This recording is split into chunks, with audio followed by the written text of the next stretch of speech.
Hi, so in this video I want to do a bit of a reaction for 3ds Max 2022's new feature set. Kind of looking forward to this.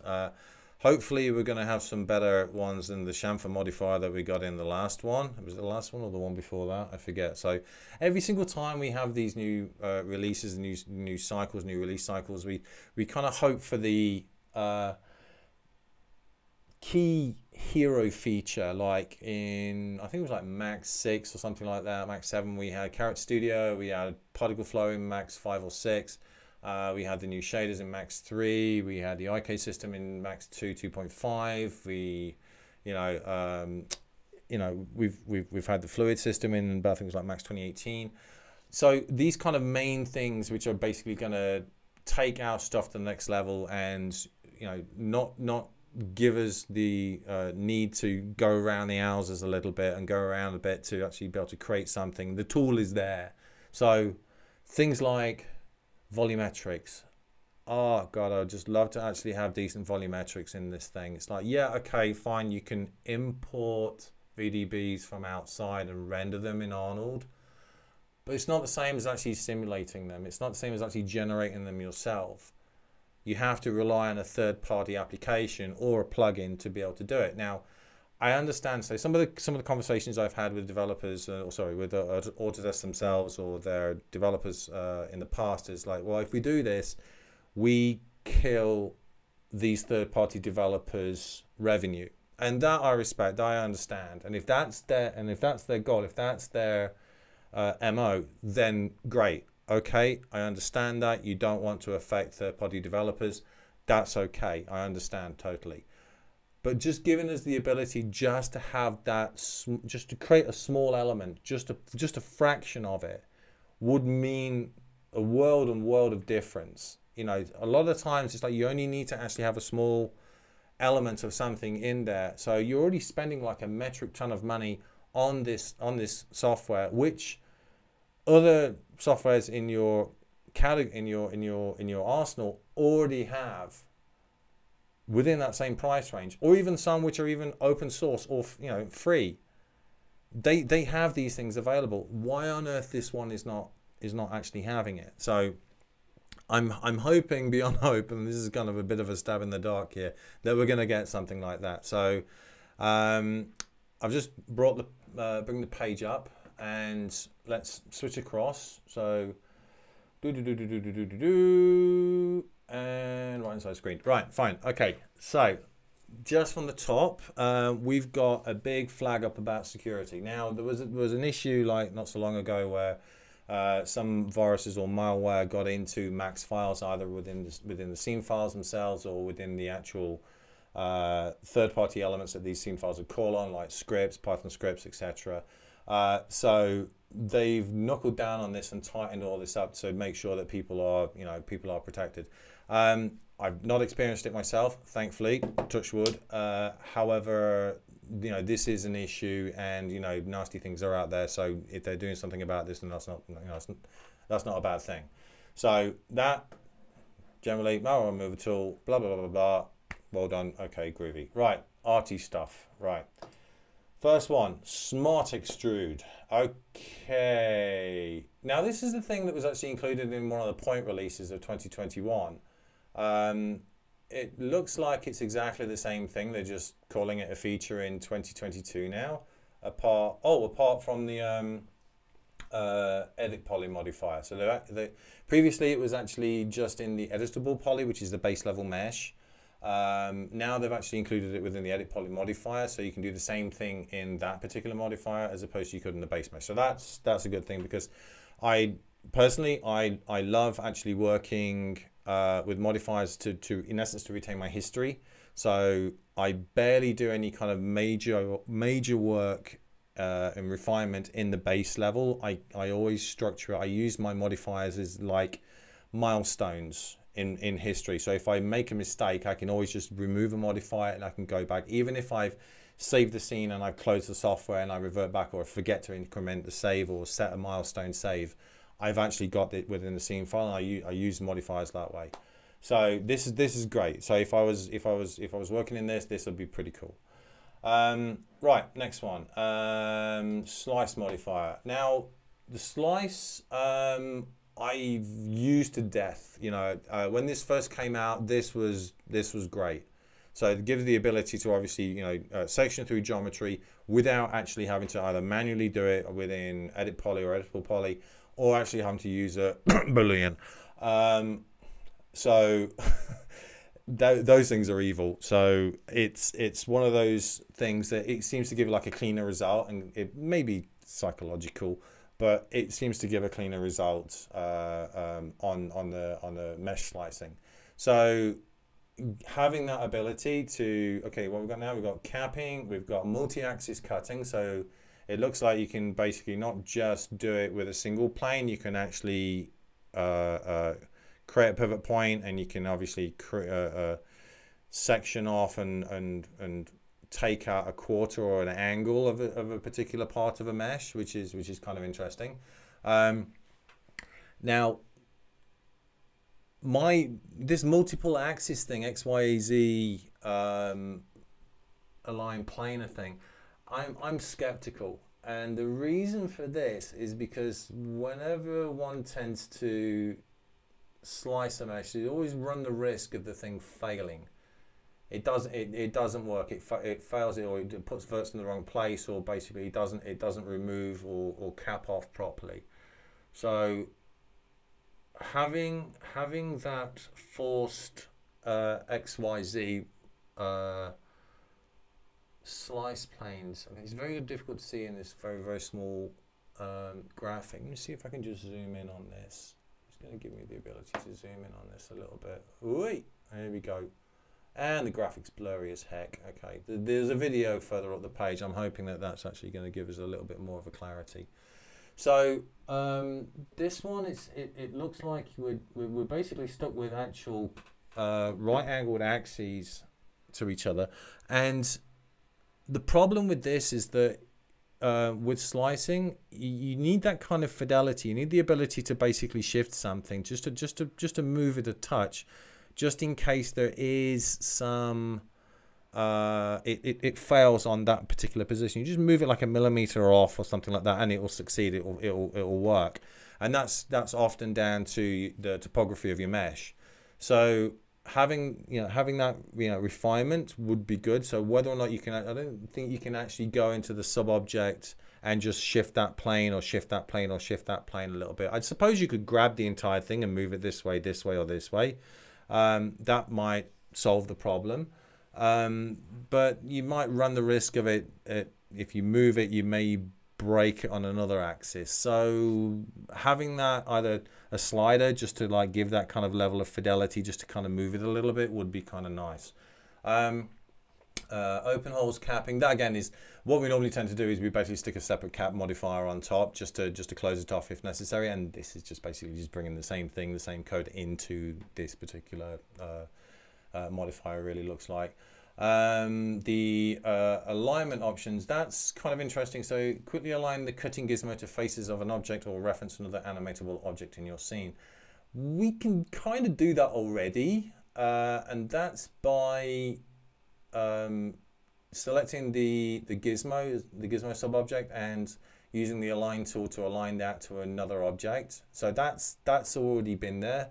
Animating it or linking it to another object, so when that particular object moves, this one, the gizmo kind of goes with it. You can do that anyway by copying or instancing the transformation controller of the source object to the gizmo, and that's been there since, well, time immemorial, really, to be honest. So this is just kind of like an easier 1-2 click option to be able to do it, but to say that ability has been there for quite a while anyway.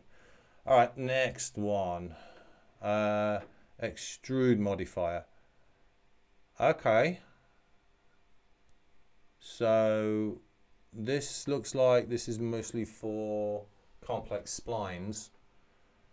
The Extrude Modifier is one of the most frequently used modifiers in 3ds Max, offering significant performance improvements. So, okay, right, this looks like it's basically been a wish from the ArcViz, because the ArcViz Industries, purely because you tend to get these kind of levels of complex splines on outputs from like AutoCAD or topography, for example. If you need to extrude something out like that and create a 3D geometry from a 2D spline, so it capping off and figuring out all that lot, and the looks like the reaction speed is really good. Because this has always been one of those things. It's like you want to tweak the value and you like bang the value in on a complex spline. It goes wait. There you go. And you're trying to adjust the spinner, the up and down arrows, just to kind of grab it and slide it up and down. And the thing is like literally going wait, and you're like come on, and then and yeah. So you're ending up dialing in values, and hoping that that's right. Now, if you're getting immediate feedback, that's actually really, really good. So artists can achieve a desired look faster and more interactively. Yeah, that's true. That's true. So yeah, that's good. Righty. Symmetry Modifier. Now, disclaimer: I love the Symmetry Modifier. The original one. I was very much a champion of this thing when it first came out, to a point where I designed just a test scene to try and brute force kill it as much as I could, to try and really put it to its metal, just to try and break the thing when we were testing it when I was on the beta team. And I did a scene which actually ended up, I think it was on the Max 5 demo CD or something, which is like this kind of reactor thing. It looks a little bit like the reactor core in Star Trek Into Darkness, which came out later, so I didn't copy it. They copied me. So it kind of looks a little bit like that to a degree, but it's just grey, and obviously that's a lot better. But you get the point. So it's section, and then symmetry, and then symmetry, and then symmetry, and symmetry, and symmetry. So in essence, basically, it's slicing and it's symmetry going through. So it's one of those procedural modifiers which for it's kind of weird, almost fractal results you can get if you nest all this stuff together. So having this multi-axis symmetry, again, that's quick, but again, one still likes to have that level of control, because you do tend to obviously have these kind of angular elements. It looks like they can do angular elements. It's difficult to see on this preview. Is just really garbage. So. But yeah, radial symmetry allows artists to quickly duplicate and repeat a geometry around the gizmo center. So number of repetitions, possibly. Is that going to be there? Yeah. So any improvements on the symmetry modifier, I am all for. That's nice. So like I say, I really, really love that thing. Right, auto smooth. Auto smooth. Oh, there's no sample. Okay.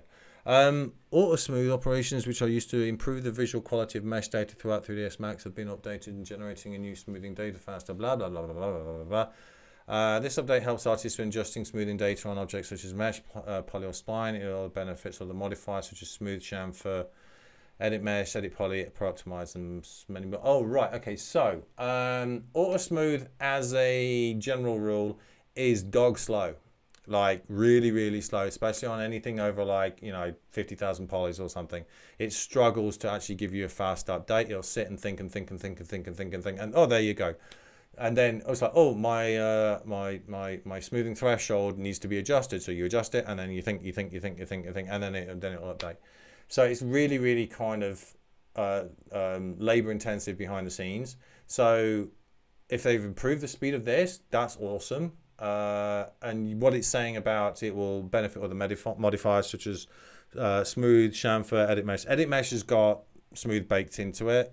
Edit poly, same. Pro optimize will actually do it based on you can pro optimize the mesh, which is basically decimation, based on smoothing groups. So that helps there as well. So yeah, that's quite an important thing to actually have. That's quite an important thing to actually have resolved, to be frank. Righty, next one, relax modifier. They're going all the way with these, fixing these modifiers, aren't they? So Max has now a volume preserve option, which has been added to the relax modifier. So this looks like that if you got a high poly mesh, or any mesh whatsoever by the looks of it. It's actually retaining the volume. So therefore, if you relax it, so for example, you relax the model of a hand, for example, it's not going to literally look like a flipper at the end. So that's actually kind of cool, because one of the problems that one tends to have is if you can't really apply the entire the modifier to the entire model, because you end up having, like I say, in this demo, it ends up like shrinking the entire thing down, where you just want to smooth things out. For example, I tend to use relax and push a lot when kind of dealing with meta surfaces and fluids, to try and give that kind of fluidic effect and make it look more viscous or less viscous or more stringy and so on. So make blood look more kind of tendrily and all that kind of stuff when it's flying through the air. So having this and having this control of being able to, okay, you can smooth the thing out but still retain the actual general shape of the mesh, that's kind of nice. So this will hopefully be quite handy. What's that at the bottom? Reducing this small noisy data with Relax can improve the processing time of the Autodesk retopology tool. Now the retop tool is actually incorporated, I think it was in one of the point releases as well. So by smoothing this data out, it looks like the retop tool is actually going to have less work to do, because it's going to work that there's actually a fine surface.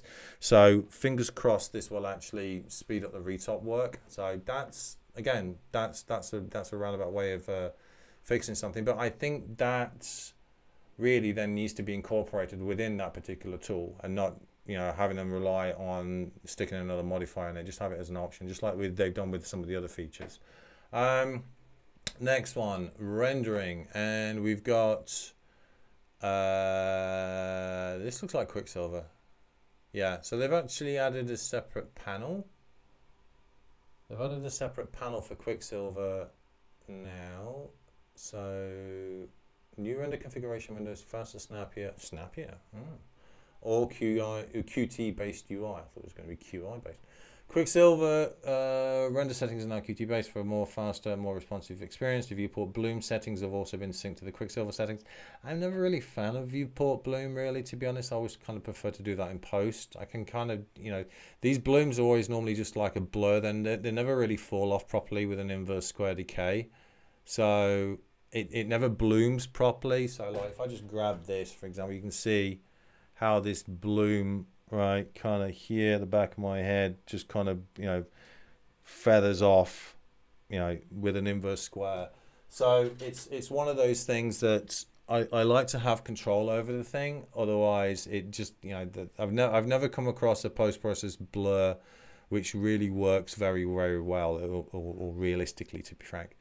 Okay, next one. By utilizing the new Viewport Ambient Occlusion sampling value in the Viewport configuration settings, users can further refine their Viewport look dev and optimize their GPU performance by increasing and decreasing the Viewport Ambient Occlusion quality. So basically, you've got samples and you've got distance. Looks like, yeah, you got samples and number of samples you can throw into this thing, and the distance of the spread. Okay, great. Tons of software I've had that in before, so way to catch up. Quicksilver was supposed to be this like big thing back, I don't know, like 10 years ago, and it just really does not seem to have had a great deal of love. Arnold. Now I've had kind of hit and miss with Arnold, just down to the fact that I used it back in around about 99, and then it kind of went away for a bit, and then obviously it's been brought back to life in the last 10 years or so. So it's one of those pieces, one of those pieces of software on these renderers where it's nice. It kind of caught up again because it was slow as heck back then, and you had to have a really, really fast system to be able to utilize the thing to actually make it even productive. And systems back then weren't fast enough at the time. They have since become fast enough. Therefore, it's kind of raised its head again. So that's one of the reasons why Autodesk obviously bought into this thing. Bought Solid Angle and ditched Mental Ray. That's a whole new conversation. Anyway, so yeah, Auto TX can now be used to automate the process of converting texture files to TX file format at render time. Okay, images can now be applied, removed, reordered, and edited directly in a dedicated tab of the Arnold render view to post-process rendering without additional render time. So basically, as it's rendering, you can tweak the gamma, the contrast, etc. Of the AOVs during and after rendering. Alright, okay, so I'm hoping that this is not baking into the EXR, because otherwise you end up with a major problem in comp, because someone's going to tweak it in one scene, in one shot, and then another angle they're going to forget to do it, and then that's going to break something. So I think this is look dev. I don't think that this is basically baking it in. I hope. Bloom or Bloom again, God. As a post-processing effect has been added to the lens effect images to blur pixels above a given threshold across the frame, blah, blah, blah, to simulate. I've got a mosquito in here. Go away, you little swine. Without having to read imperfect lens, blah, blah, blah. Great, okay. I would control that in post. And even to a point of looking at it in post, I wouldn't really necessarily even look at it in here, because of it's going to spoil the control of being able to do it in comp. It sounds weird, that, really, but it's kind of gonna pollute my brain of like, okay, I'm gonna spend more time messing around with the bloom in here than I would do in the next stage in comp. And I'm either gonna get it right here and not get it right in comp, or vice versa, and this is gonna like ruin me. I don't know. I'm always skeptical about, like I said, about bloom or glow, really, to be honest. Noise denoiser, it's now a post-processing effect. Okay, artists can automatically denoise images every time the render is seen, edit the denoising settings, and see the resulting directly into the renders view. I think that this is a separate pass. At least I'm hoping it's a separate pass. I hope it's not baking it into the beauty, because baking denoising into the beauty is not a good idea, and that is basically because if you're doing an animation, denoising works on a single frame. It's not temporal, which basically means that it's not considering what's happened in the frame before or the frame after, because it's being calculated in essence on a more like on a, depending on the denoising process, either on a entire frame or on a bucket by bucket basis, as the entire system, as the entire render is being constructed, as it's being rendered. As that bucket is done, once it reaches a certain number of buckets, then another denoise bucket, which is basically another core that's being used on your system, will go around and denoise that stuff. So it's concentrating just on the image itself. Now, the problem here is that if you've got an angle like this and you switch to the next frame, it kind of comes around, then what's going to happen is that the system is actually going to calculate it differently. So what you might end up getting is a flicker, a flutter throughout the entire frame of the denoise, kind of smoothing the entire thing out. So what's going to happen is that you'll get this massive kind of scintillation in your sequence, and you try and submitting that to DI, and they'll kick you back straight away. Simple as that. So if it's there as a pass, or it's there as a process that you can control, or even to a point of like if they incorporate a temporal element into this, that would be really good. To a point that what I mean by that is it's calculating, like I say, the frame before, the frame after. For those of you who remember Mantle Ray, the final gathering in that meant that you could actually render the entire sequence out, and then bake out the final gather over the thing. And you could then calculate or blend the final gathering between X number of frames. So your current frame, the one frame before it, and the one frame after it. So you end up with in essence, it's crossfading between these few frames of final gathering. So your resulting light information is smooth. It's not scintillating. It's blending. It's crossfading one in and it's crossfading one out every X number of frames, like 3, which is one in the middle and the other 2 either side, or 1 in the middle, 2 on one side, 2 on the other side. So you end up with a smooth quality render at the end of the day. I'm hoping that this is going to do that. I'm pretty sure that the optics one doesn't do that right now, because it's doing it on a single frame. So hopefully the next stage of this is obviously going to have this, is hopefully going to have this this temporal element. So it's going to have to work through the scene and to be able to calculate that and to store that in a cache and then re-bring it back into the actual system itself.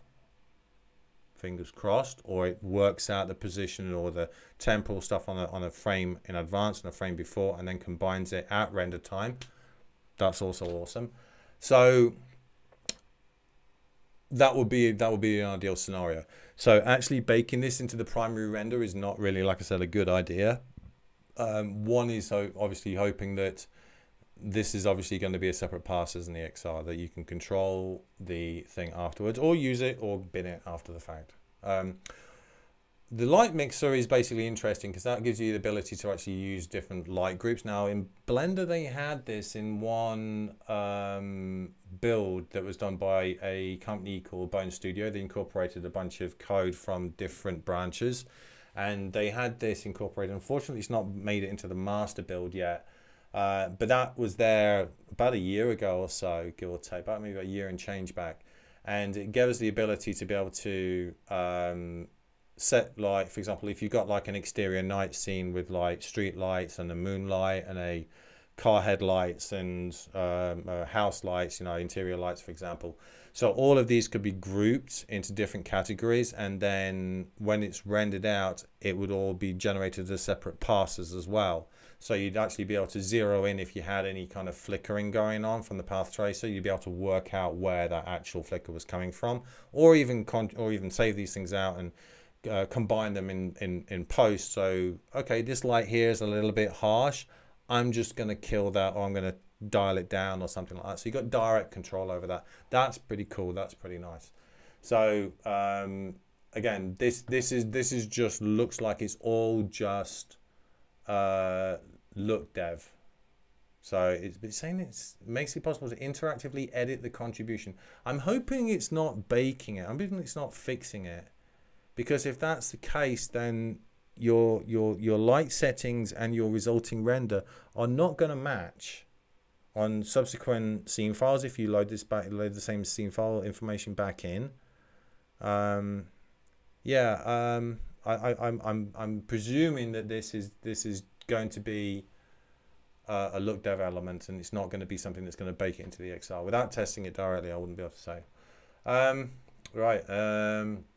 Bake to texture. Come on, here we go. Right, bake to texture. This is this rendered to texture again or something? Rendered to texture was already, it's been there for God knows how long. So it looks like they've actually redesigned the user interface to make it more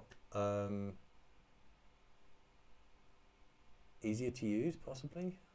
Okay, now users don't have to remember the specific element name and the render engine they are using to bake, frequently using map types like color.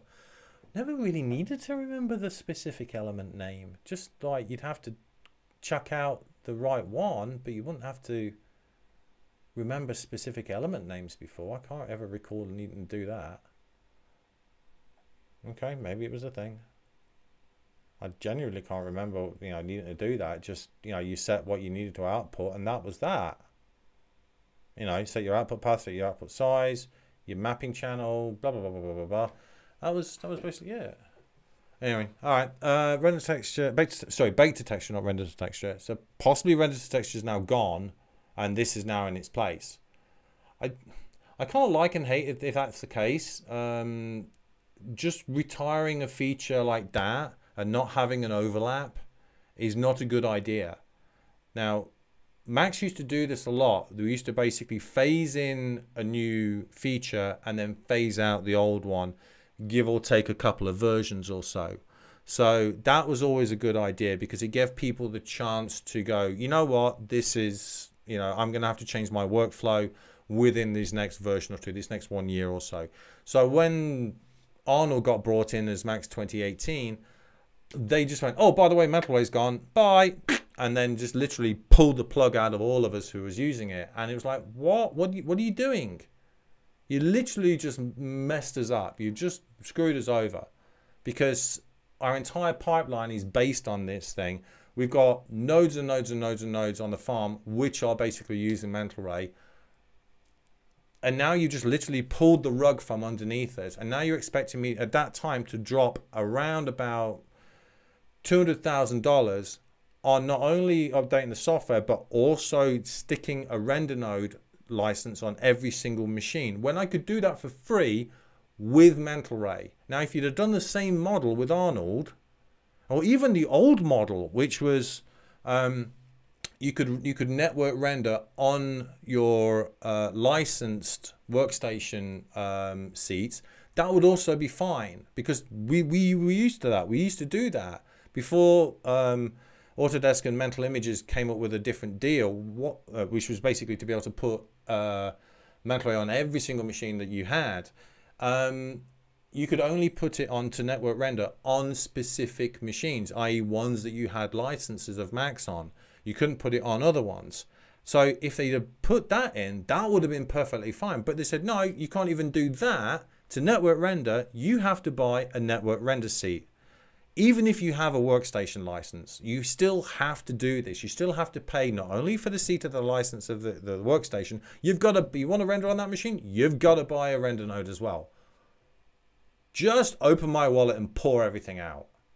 That's just seriously money grabbing. Seriously, when they first released Max 2018, I literally hit the ceiling with what they'd actually flipping done. It was, just, slit my vein open and flipping pour the money out, man. It was crazy. Just driving up the wall. What?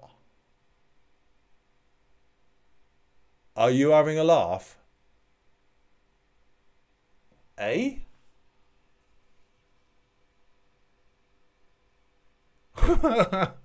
I take it all back.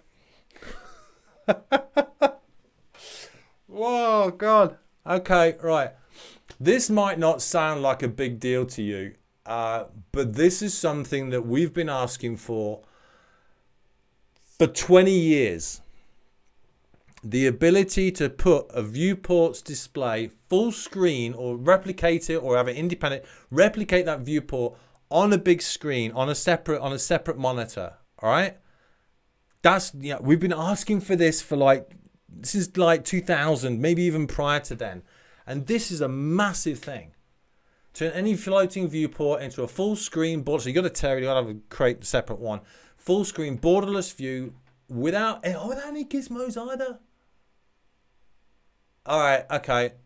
You may have redeemed yourself, Autodesk, a little bit here, but still, don't get me started again on this entire 2018 Arnold rubbish. Your entire flipping perpetual license, retiring that and replacing it with this subscription bull s. Because it's just money grabbing attention. That's it. It's just to help you flipping shareholders, mate. Is that it? Is that it? Is that what we got? That's it. That's your big features for 2022, kids. Right, I'm going to scooch to this. Now, I'm going to play this, and possibly my video here in the corner may go out of sync because I'm recording this. It's full screen. It's basically going to try and capture. So, oh, we've got some funky audio. We've got some funky audio? Yeah, well, let's leave that. So this is the Symmetry, no, not Symmetry, this is the Edit Poly. Well, it's still showing editable poly, so this is obviously an old demo from previous. So this is not a new one, because they're not showing the Edit Poly modifier, they're showing the editable poly one.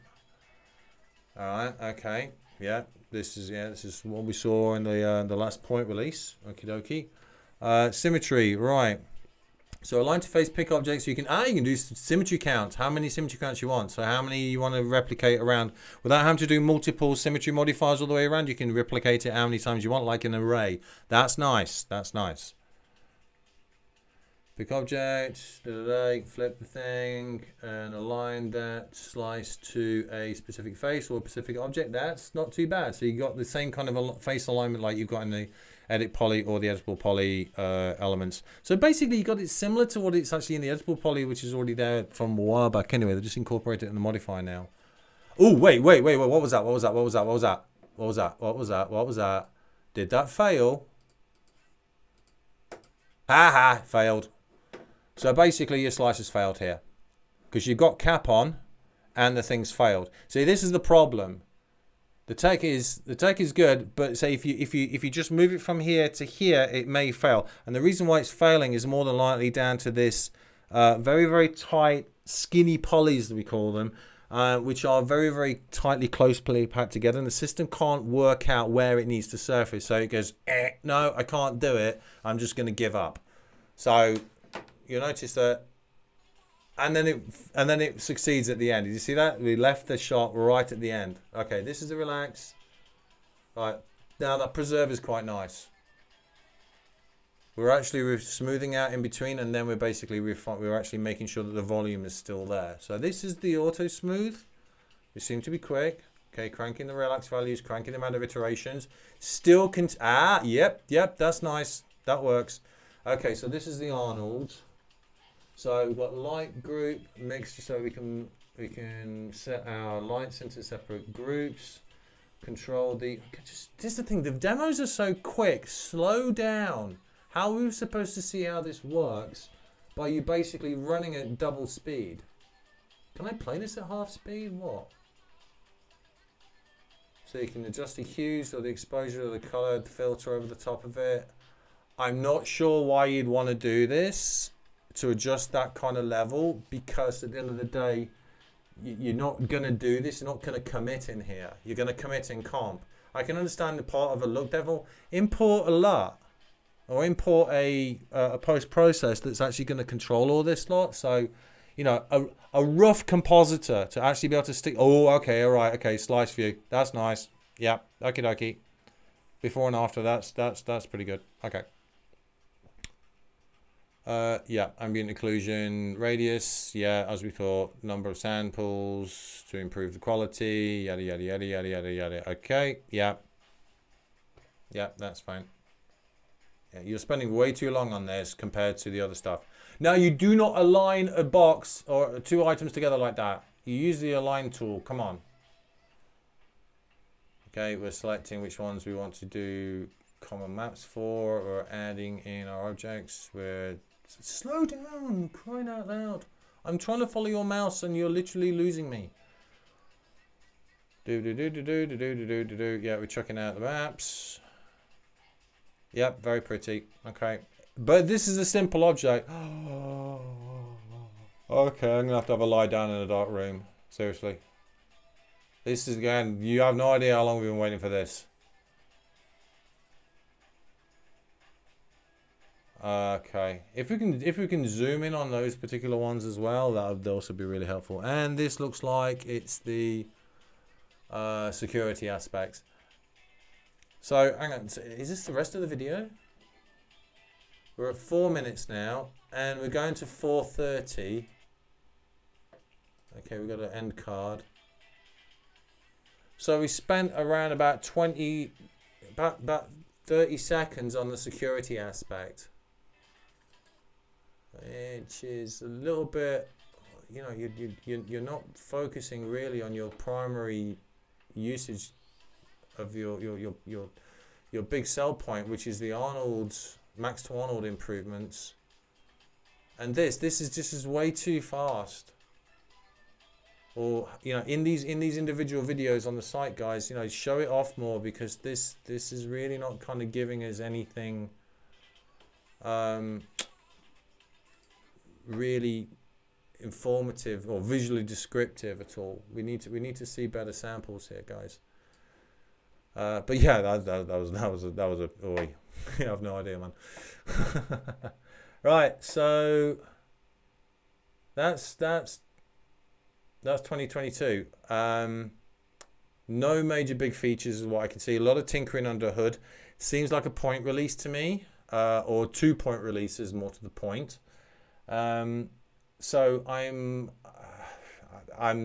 disappointed, not shocked, because this is following the same kind of ilk of what Autodesk has been doing over the last, you know, several years or so. Little bits of tinkering, and then, oh, here's, you know, here's a major thing, like checking in the fluids. But they kind of do it as like an after, you know, like a round. Oh yeah, here's a fluid. And it's no kind of big major song and dance with like major demos and major use cases and examples of, you know, films that have used this kind of stuff. No kind of big song and dance about this stuff. It's like, we do use this software in visual effects. We do this. So how about you actually actively produce tools which we're going to be utilizing within this particular industry? You know, it's yeah, modeling, great. Thank you for the extrude stuff. The slice and the extrude modifiers and the symmetry stuff and the auto smooth, and yeah, okay, these are all great, but they're already there to start with, and they just basically had a few tweaks, or you've taken something from somewhere else and you put this into there, and you've added, like, you know, cross planes and stuff, and when previously it was just like a single, you know, a single plane. It's just, you know, every year. Just one flipping volumes, man. Seriously, just the ability to create a cloud would be lovely. Not drop in a VDB and render it in Arnold before anybody says anything.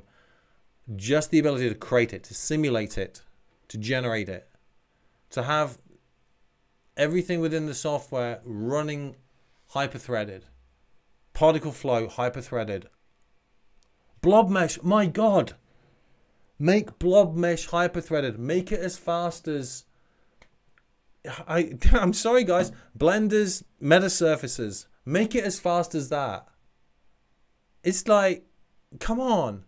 You have a meta surfacer in the fluid system that's in Max. Why don't you take some of that and stick that in there? Use that code in that system. You have a meta surfacer already built in. Use that. How is that difficult? You know, it's so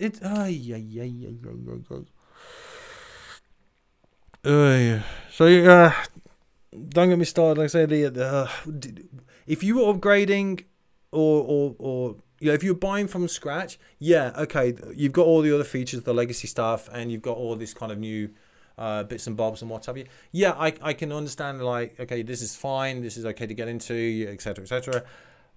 But if you're old school user like myself, it's like, where is the big thing? Where is the big thing? We haven't seen a big thing in like years. Nothing really kind of like jumps out.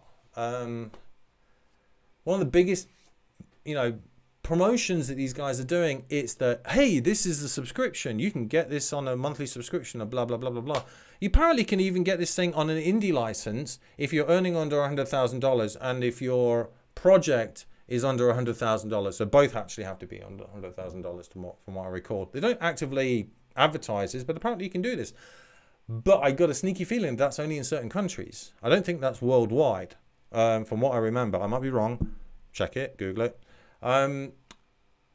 So, you know, the subscription price is not necessarily as expensive as what they particularly say, depending on possibly where you live and what project you're working on and what your revenue is. So the problem with the subscription thing is that it's now worldwide. They're not regionally adjusting it at all. Now, you know, bearing in mind, we're in a country here, India, where the salaries are less than what they are in the US and the UK. The revenue a studio receives is way less than what a company or studio receives in the US or the UK. So everything is kind of relative. But a lot of the times now the software isn't. It's like previously the Foundry and Autodesk had regional based pricing. So here, sorry, just to put it into context, in the UK, a seat of Max, no bells and whistles, no additional software to incorporate, no packs or anything like that. It cost £4,000. All right, so that's quite a, that's quite a lot of money. And then you were paying your subscription each year, which is around about 250 quid. In the US, it was like $4,000, if I remember correctly, maybe $299, $299, I can't remember. But it was something around about £3,000 equivalent. So it was about £1,000 cheaper in the US than it was in the UK. Here in India, it was 65,000 rupees, which is around about $1,000. $1,000 for Max, and that was a full perpetual seat. That price gradually increased a little bit to about 85, something like that. But the entire suite came to like 1.2 lakh rupees, which is about $1,600 or something like that, about 1,300 quid for an entire seat with Softimage or with Motion Builder or with all these other pieces of kit with it as well. And that was great. The pricing was awesome. So studios flourished with that, and we could basically afford to buy it and pay people and do all this other stuff. Now the pricing is exactly the same. And what are you getting? What are you getting? A slice modifier, auto smooth. Okay, great as a point release, but again, where's the... Now, the thing is with this subscription model is that every single year, yeah, all right, you're getting new features, but you're still paying for the same stuff. So I miss the perpetual seats, the ability to go, the choice of being able to upgrade or not upgrade has gone, because you are literally there over a barrel. You are over a barrel with this. They've got you over a barrel with a gun to your head and say, right, if you don't update, everything stops. There's the divorce. That's it. You have to basically you have to upgrade, and you are paying the same price, within about a couple of years. In some countries, maybe even 12 months. It's equivalent to buying a seat every year. So, the cost of a seat of Max is like, I don't know what it is in rupees right now, but it's like every year or two you are basically buying a new seat. It's like, and I'm still keeping one seat. And here's the other thing, from a company standpoint, all right? From a company standpoint, you have to understand about capital investment. So when you're actually purchasing software, you are making a capital investment into a business. You are putting money into a business. So therefore, if you're buying a piece of software, or if you're buying a computer, or if you're buying a piece of furniture or whatever it may be, you're investing that money into the company. So if you are audited by an accountant for a sale of the business or for a share capital of the business, you are basically counting everything, not only the employees, your name, not the company's name. The company's name has a value. You're actually auditing everything, the software you've purchased, the hardware you've purchased, the furniture, etc., the building you're in, etc. That is all accounted for. So therefore, when you're purchasing a piece of perpetual software, perpetual license, that is counted. So if you're spending $2,000 on a piece of software, that is accounted for within that particular cost, within that audit. A subscription is the equivalent of an electric bill, or an internet bill, or paying your mobile bill. It is a consumable. Okay, it doesn't count to that wealth, that value of the business. It doesn't increase the value at all, because at the end of the day, it's gonna go. It's gonna expire. It's like buying a piece of fruit, and that fruit at the end of the day is gonna rot, and it's gonna be thrown away because you won't be able to use it anymore. The only way you can actually replace it is by replacing it, by paying more. Okay, so it's the equivalent of an electric bill. That's the issue.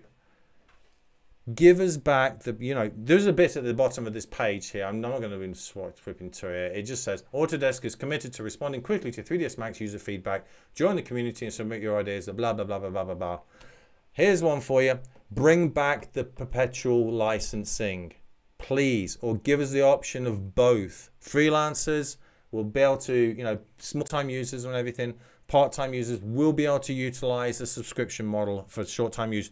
I've done it with Photoshop, or with, if I just need some other tool from Adobe, you know, for a month, I will basically subscribe to that thing for a month. That's great, that's fine. And then it will go away. I don't need to pay for the full cost. Great, that's awesome. But I still miss the ability to go, you know what, I want to buy the entire thing. I want to pay for the entire thing, and then leave it to me to decide whether or not I want to, you know, continue my maintenance or not. I don't necessarily need to spend, need to upgrade for the next version. But by doing this subscription thing, you are forcing me to upgrade every single year. You are forcing me to basically renew this thing every single year, and it's literally, again, like I said, it's holding a gun to your head. And I've been an avid Max user since 1995, and ever since Adobe brought out this subscription model, I knew that Autodesk would go down this route, and I feared the day it would happen. And they finally did it in like Max 17 or something like that, and they phased out the perpetual ones in like 2019, 2020, or whenever it was. And from that day, I was like, that's it, that's the death. And it is just a money grab, pure and simple. It is a money grab, and I hate them for it. I genuinely hate them for it, because it literally felt like a stab in the back. It totally felt like a stab in the back. And I apologize if this video has now suddenly gone in from a light-hearted kind of like, hey, look at the features, to me complaining about the fact that I've been betrayed by the people I've been working with and helping develop the software for years for free. We never got paid for this. We never got paid for developing Macs or anything like that. You got, if you submitted a lot of bug reports and what have you, you got a not for resale copy, which basically means you couldn't use it for commercial use. So you ended up getting a copy of the software at the end of the day, just as a thank you for submitting a ton of bug reports and etc. Or if you got invited onto the alpha release for the next version, which was an honor, which was an absolute honor, and I was so proud of that. Getting my stuff on the Max CD was a lifetime achievement for me, and I was so proud of that. But just actually them turning around to every single artist on the planet and going, you know what, we're more interested in money. We've seen how Adobe is making a ton of money off the subscription thing. We'll have a slice of that. And then going ahead and just pulling that perpetual thing and then marketing it as a benefit. Oh, it's so you can actually have access to the latest tools and what have you. Nobody's going to upgrade the software in the middle of a project. You know, we worked on Barbely for like, what, 4 years? We didn't upgrade the software once during that period because we couldn't. We were rolling back versions.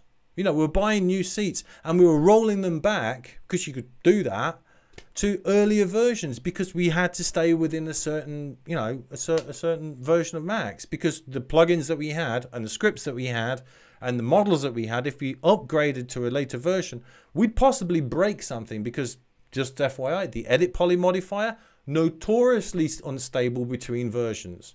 If you updated from like when Edit Poly came in version 5, I think it was, if you had the scene file in that you created in 5 in version 6, the thing would literally go like that. It would break. So,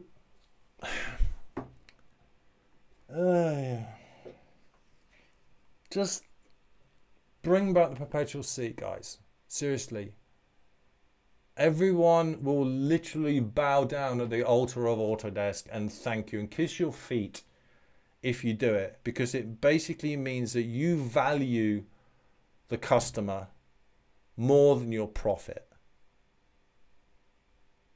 You know, look at the user feedback. I've read the user feedback. Make things hyper-threaded. Include volumes. You know, I can't believe that there was actually a massive poll that said, hey, we really need an axis on the Symmetry Modifier. over let's basically have hyper-threaded particles, or let's have more improved stability, or let's not, you know, take like 5 years for it to download or to load up the first time. Just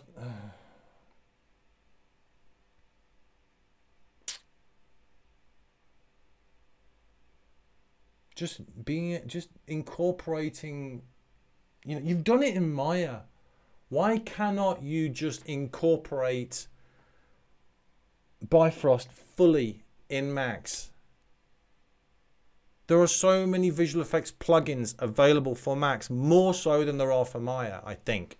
The Max entire plugin community is based around the visual effects ones, which is basically where Autodesk has let the community down. So other people have stepped in and filled that void.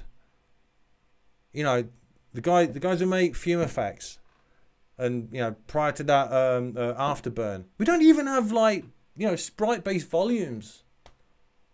Afterburn came out in flipping 1999 or something like that. It's like we don't even have something like that. Technology from 1999. Not even that. That's just mental. Every year I always tell myself I'm not going to get worked up about it, but it is like, it's one of these things. It's like you've invested so much of your life into a technology or a technique or a method, and then you just see it gradually moving closer and closer and closer to the edge of the cliff, and you're screaming, "Don't go that way! Take a detour, go a different way. That way's dangerous. Don't go that way." Yeah, okay, there's a few little steps and what have you, but there's a sheer drop, and no one's going to be happy when you hit the flipping sea at the bottom. And it's just disappointing. Hey. On the next episode, I'll be complaining about something else. Have fun. Be safe. See you later.